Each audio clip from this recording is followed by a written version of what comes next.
إن الحمد لله نحمده ونستعينه ونستغفره ونتوب إليه ونعوذ بالله من شرور أنفسنا وسيئات أعمالنا من يهده الله فلا مضل له ومن يضلل فلا هادي له وأشهد أن لا إله إلا الله وحده لا شريك له وأشهد أن محمدا عبده ورسوله صلى الله عليه وآله وصحبه وسلم تسليما كثيرا أما بعد. En cette nuit du 9 de Dhul Qa'da de l'année 1447 de la hijra du prophète sallallahu alayhi wa alihi wa sahbihi wa sallam, qui correspond au 25 avril 2026. On continue avec cette série de cours sur la compagnie en islam. Et aujourd'hui, nous allons approcher le thème d'une manière précise en parlant de la bonne compagnie.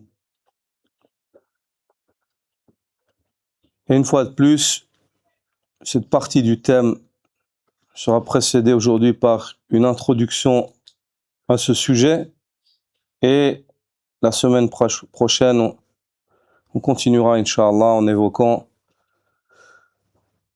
des récits narrés des pieux prédécesseurs sur la bonne compagnie d'une manière précise. Puis par la suite, on entamera de la même manière l'approche de ce qui est relatif à la mauvaise compagnie. Mukhalatatu ahli al-khayr, la fréquentation des bonnes personnes ou des gens de bien. Fa'alam anna majalis as-salihin laha atharun mutanawwi'a. Sache que les assises des gens vertueux, elles sont dotées d'impacts variés, elles sont porteuses de fruits. فَمِنْهُمْ مَنْ يُحْيِي الْقَلْبَ بِالْخَوْفِ. Il y a les assises avec des personnes vertueuses qui ravivent la crainte d'Allah Azza wa Jal dans le cœur. وَمِنْهُمْ مَنْ يُحَرِّكُهُ إِلَى الْعَمَلِ. Il y a des assises qui motivent à l'œuvre, c'est-à-dire qu'elles stimulent le fait d'œuvrer pour Allah Azza wa Jal et dans sa religion. وَمِنْهُمْ مَنْ يُهَذِّبُهُ بِالْأَدَبِ. Et il y a des assises dans lesquelles, lorsque l'homme s'assoit avec ces personnes, il s'affine en matière de comportement et s'élève en noblesse de caractère. قال الزبيري رحمه الله: كنت إذا جلست إلى الحسن بن صالح رجعت وقد نغصت علي ليلتي، وكنت إذا جلست إلى سفيان الثوري رجعت وقد هممت أن أعمل عملا صالحا، وكنت إذا جلست إلى الشريك بن عبد الله رجعت وقد استفدت أدبا حسنا. Az-Zubayri rahimahullah narre et transmet en disant: lorsque je m'assoyais auprès de Al-Hassan ibn Salih, je rentrais chez moi et ma nuit était assombrie par la crainte. J'avais peur d'Allah Azza wa Jal et de Yawm al-Qiyamah. Tellement il nous exhortait sur le retour à Allah et sur ce qui va se passer et la tombe et ainsi de suite. Il a dit, je rentrais chez moi, ma nuit elle était assombrie. Et lorsque je côtoyais Sufyan al-Thawri, je rentrais chez moi et j'avais envie d'œuvrer. Tellement je le voyais œuvrer lui, je me disais subhanallah. Il faut œuvrer. Et lorsque je côtoyais Sharik ibn Abdillah, je rentrais chez moi en ayant tiré profit d'une bonne éducation. Je m'éduquais. Donc on voit que les assises avec les gens vertueux, leurs fruits sont variés. Leurs fruits et leurs bénéfices sont variés. ولهذا أمر الله تعالى بمصاحبة الصالحين والاقتراب منهم. C'est pour cela qu'Allah Azza wa Jal a ordonné, a commandé dans son livre aux croyants de côtoyer les gens vertueux et de s'approcher de cela et de ne pas se détourner. Vous connaissez tous ce verset que vous lisez chaque vendredi lorsqu'Allah Azza wa Jal ordonne le prophète sallallahu alayhi wa sallam ainsi que tout croyant lecteur de la parole divine واصبر نفسك مع الذين يدعون ربهم بالغداة والعشي يريدون وجهه ولا تعد عيناك عنهم تريد زينة الحياة الدنيا ولا تطع من أغفلنا قلبه عن ذكرنا واتبع هواه وكان أمره فرطا. Fais preuve de patience en restant avec ceux qui invoquent leur Seigneur matin et soir. Ils font cela à la recherche de sa face. Et ne détourne pas tes yeux de cette catégorie de personnes en cherchant les parures de la vie mondaine. N'obéis surtout pas à celui dont nous avons rendu le cœur inattentif à notre rappel. Celui qui suit ses passions et dont le comportement est outrancier.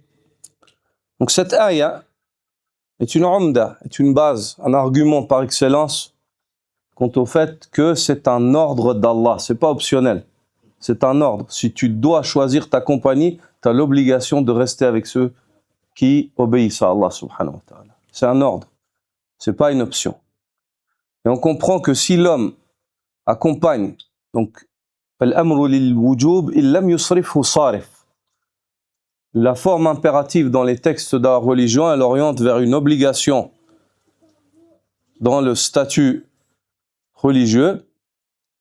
Donc la forme impérative dans la langue religieuse, elle oriente vers un statut qui est l'obligation, al-wujub. Yarhamukallah.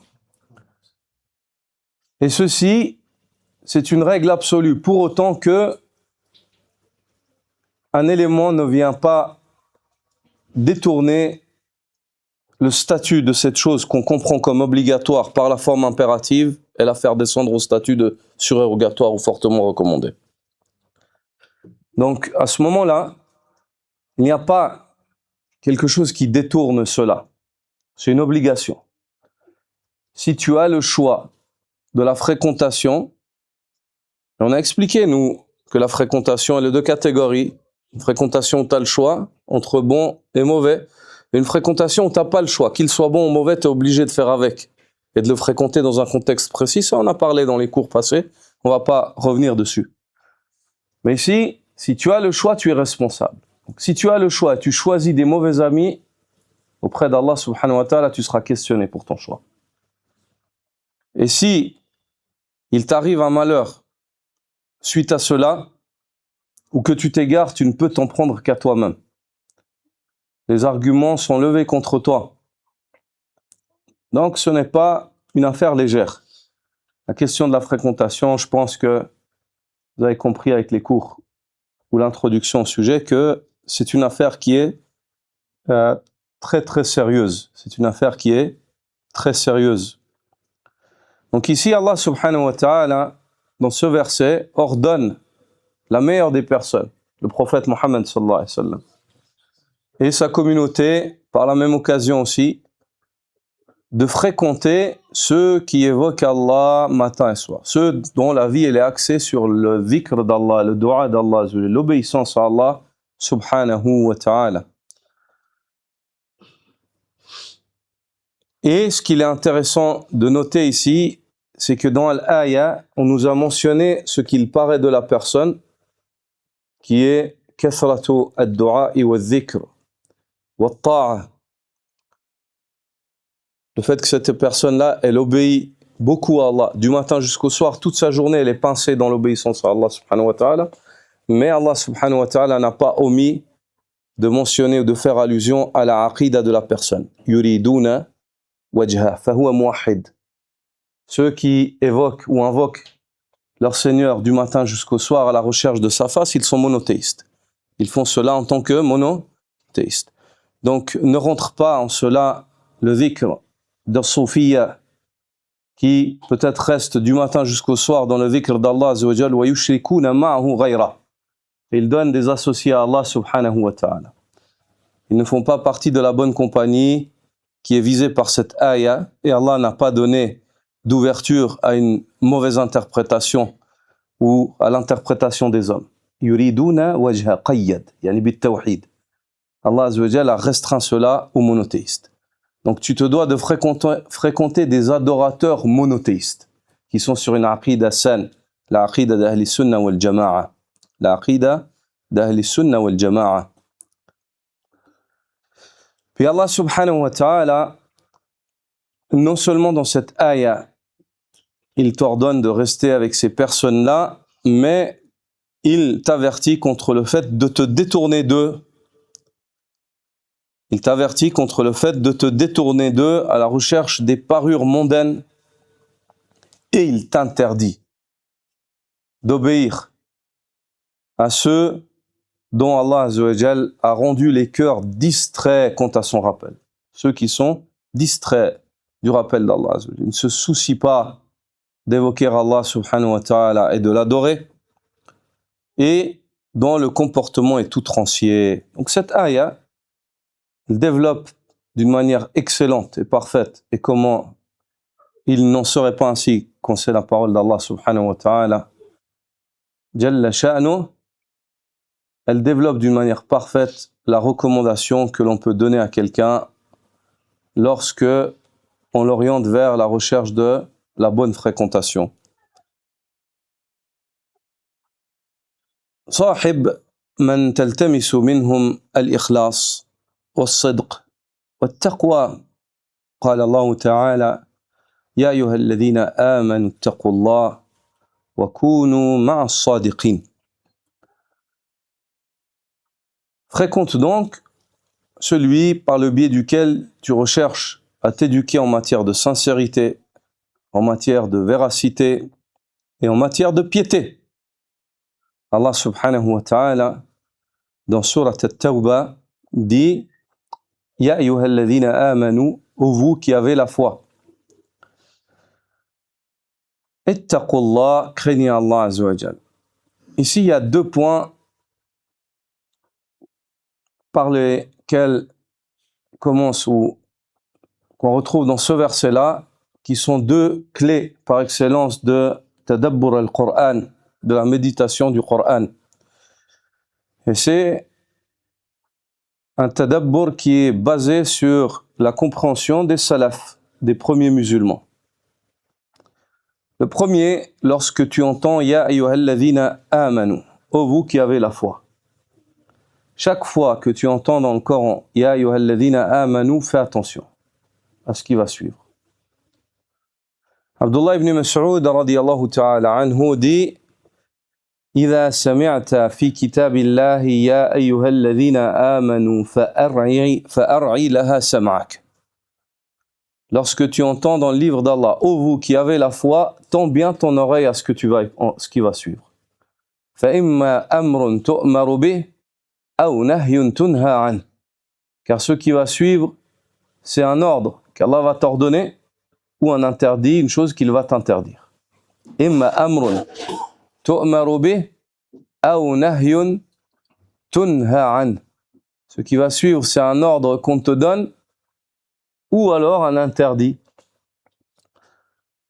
Les ulama disent que c'est un ordre, en parlant de la parole d'Ibn Mas'ud, c'est un ordre qu'on va te donner et un interdit qu'on va t'interdire. C'est un ordre qu'on va te donner. Si tu t'acquittes de cet ordre-là, tu préserves quoi? Ton iman. Ya ayyuhalladhina amanu. Tu préserves ton iman. C'est un interdit qui va t'être interdit. En le délaissant, tu préserves quoi? Ton iman. Himayatan li imanik, ati' Allah azza wa jal, ayyuha al-mu'min. Afin de préserver ta foi, obéis à Allah, ô toi croyant, ô vous qui avez la foi. C'est-à-dire Allah azza wa jal t'appelle par le titre le plus honorifique, qui soit chez les fils d'Adam, al-iman.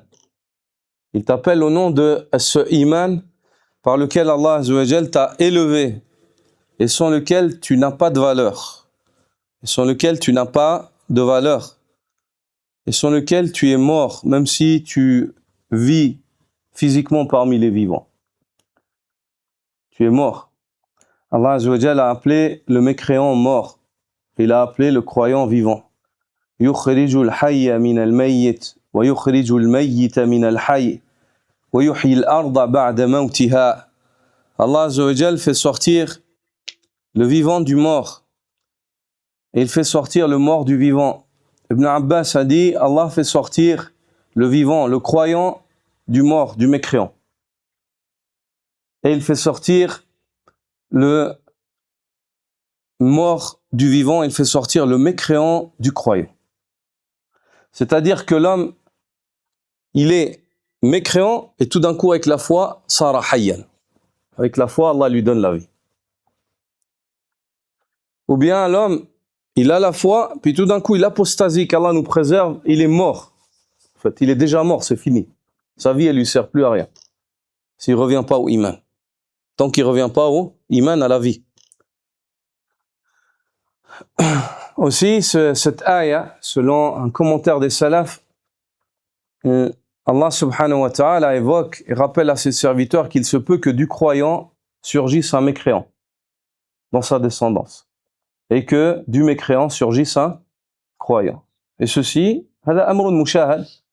Les polythéistes mécois étaient mécréants. Les sahaba, qui sont convertis à l'islam, les meilleurs des hommes après les prophètes, étaient croyants. Allah azza wa jal akhraja min ha'ula'i al-mawta ahya'a. Allah azza wa jal a fait sortir de ces morts des personnes vivantes. Naam. Et le prophète d'Allah azza wa jal, Nuh alayhi salam, était croyant et son fils était mécréant. Nasallahu al-afiyah. Qu'Allah azza wa jal nous préserve ainsi que notre descendance. Ya Rabbal Alamin. Donc, ainsi, cette ayah nous enseigne que la vie, elle est dans l'iman. Al-hayat fil iman. La réalité de la vie, elle est dans l'iman. Donc, lorsqu'Allah subhanahu wa ta'ala t'appelle au nom de ta foi, comme le dit Ibn Mas'ud, tends bien ton oreille. Écoute bien ce qui va suivre. Car il va s'en suivre un ordre qui t'est donné, donc dont tu dois t'acquitter pour préserver ta foi, ou un interdit, une chose qu'on t'interdit dont tu dois délaisser pour préserver ta foi. Et Allah subhanahu wa ta'ala ici appelle à la taqwa. Et c'est l'ordre général, c'est l'amana. C'est le dépôt qu'Allah a pris, et l'engagement qu'Allah a pris des fils d'Adam, la piété, la taqwa, le fait d'obéir à Allah et de ne pas lui désobéir. Ya ayyuhalladhina amanu taqullah.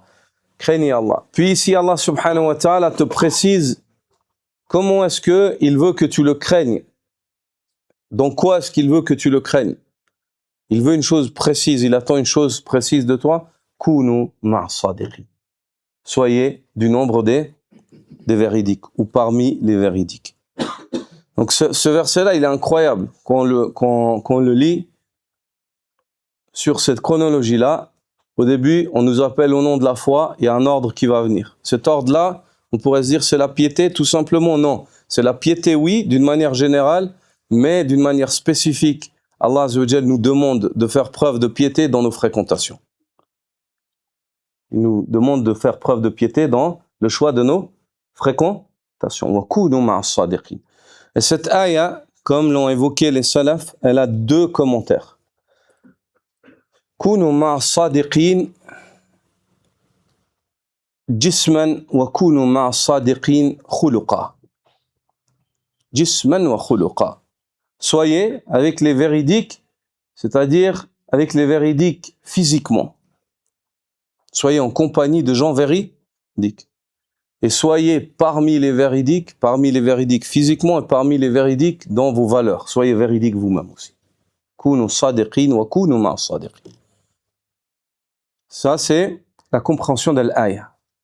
Soyez vous-même véridiques et soyez parmi les véridiques. Et c'est deux choses qui vont de pair. Car un menteur, il ne peut pas être avec des gens véridiques. Il ne supporte pas cela. Il ne peut pas être avec eux. Car les ténèbres et la lumière ne se rassemblent pas. Les ténèbres et la lumière ne se rassemblent pas. Pour autant que le menteur est un menteur, tant qu'il ne s'est pas débarrassé de cette souillure qui est le mensonge, qui est contraire au iman, il ne saurait faire preuve de patience avec des gens véridiques. Qu'Allah Azza wa Jalla nous accorde d'être ainsi. Et le prophète sallallahu alayhi wa sallam dit وَلَا تُصَاحِبْ إِلَّا مُؤْمِنًا وَلَا يَأْكُلُ طَعَامَكَ إِلَّا تَقِيٌّ. Fais en sorte de ne fréquenter qu'un bon croyant. Et fais en sorte que ceux qui mangent ta nourriture, ce soient les pieux. Donc ici, dans ce hadith-là, le prophète sallallahu alayhi wa sallam, une fois de plus, enjoint sa communauté, il s'acquitte noblement de sa mission de conseiller, sallallahu alayhi wa alihi wa sahbihi wa sallam, et il te recommande de ne fréquenter personne, si tu peux, si ce n'est les croyants. La tusahib, et ne fréquente personne. Nafi. Illa mu'mina ithbat. Ne fréquente personne, si ce n'est les pieux. Si ce n'est les croyants, pardonnez-moi. Donc, c'est-à-dire, on comprend de ce hadith-là que si tu peux, et chaque fois que tu peux fréquenter les croyants, fréquente les croyants. Fréquente les croyants. وقال بلال بن سعد وهو بلال بن سعد بن تميم أبو عمرو الدمشقي الذي قيل عنه أنه كان بمثابة حسن البصري ما كان الحسن البصري في العراق فهو كان في دمشق في الشام من الوعظ والعلم والحكمة. Bilal ibn Sa'd al-Dimashqi, qui était parmi les savants de Damas, de la Syrie, et les narrateurs du hadith ont dit sur cet homme qu'il était en Syrie ou au Sham ce qu'était le Hassan al-Basri en Irak. Il était au Sham ce qu'était le Hassan al-Basri en Irak, dans le savoir et la sagesse et le ilm. Il est mort en l'an 110 de la hijra du prophète sallallahu alayhi wa sallam. Il dit akhun laka kullama laqiyaka dhakkaraka bihadhika min Allah khayrun laka min akhin kullama laqiyaka wada'a fi kaffika dinara. Il dit un frère qui t'est proche, lequel chaque fois tu le rencontres, il te rappelle ce qu'il y a comme part auprès d'Allah. Il te rappelle ce qu'il y a auprès d'Allah. Les vertus de l'au-delà, les récompenses de l'au-delà, le Jannah. Un frère qui, chaque fois que tu le vois, il te rappelle ça, est bien meilleur pour toi qu'un frère lequel, chaque fois tu le rencontres, il te donne une pièce d'or. C'est-à-dire un frère, chaque fois que tu le rencontres, il te donne une pièce d'or. Wallahi, la plupart des gens, ils vont l'aimer. Naam. Illa man rahimahullah. La plupart des gens, chaque fois, ils disent salam alaykoum akhi. Cadeau. Automatiquement. لأن النفوس جبلت على محبة من تهدي إليها شيء. فلذلك قال النبي صلى الله عليه وسلم تهادوا تحابوا. C'est naturel. Dans la nature de l'homme, l'homme il est fait d'une telle manière que sa nature, elle va aimer celui qui lui offre quelque chose. C'est pour cette raison que les enfants, en bas âge, ils aiment beaucoup leur maman. C'est naturel, parce qu'elle leur donne beaucoup.